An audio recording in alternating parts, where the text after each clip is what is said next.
2024-25चा अंतरिम अर्थसंकल्प अर्थमंत्री निर्मला सीतारामन यांनी केला सादर। कर स्लॅबमध्ये मोठा बदल नाही। 7 लाखांपर्यंतचं उत्पन्न करमुक्त, तर पंतप्रधानांनी केलं अर्थमंत्र्यांचं अभिनंदन। बजेटमध्ये शेतकऱ्यांना व्याजमुक्त कर्जासाठी 1 लाख कोटींच्या निधीची तरतूद। पीएम किसान योजनेअंतर्गत मिळणाऱ्या लाभात बदल नाही। मत्स्य निर्यातीसाठीही 1 लाख कोटी। महाविकास आघाडीमध्ये आल्यास संभाजीराजेंना लोकसभेची उमेदवारी मिळणार। कोणत्याही पक्षात आल्यास उमेदवारी निश्चित। तिन्ही पक्षांचं एकमत झाल्याची माहिती।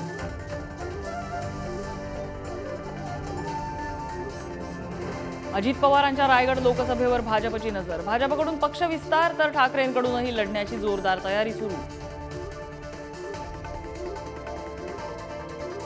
मराठा आरक्षणाविरोधातील याचिका हायकोर्टानं स्वीकारली, पण तातडीच्या सुनावणीसाठी कोर्टाचा नकार, तर मराठा संघटनांकडून कॅव्हेटही दाखल।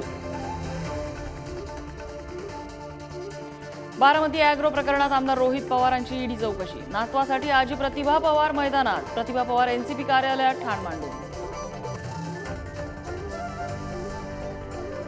कोल्हापूरच्या अंबाबाई मंदिराच्या विकासाचा नवा आराखडा। 1000 कोटींचं बजेट। 4.5 हेक्टर परिसरात होणार विकास। अखेर कोल्हापुरातील अनधिकृत मदरसा जमीनदोस्त। जिल्हाधिकाऱ्यांच्या सूचनेनुसार मदरसा जमीनदोस्त। सकाळपासून सुरू होतं पाडकाम।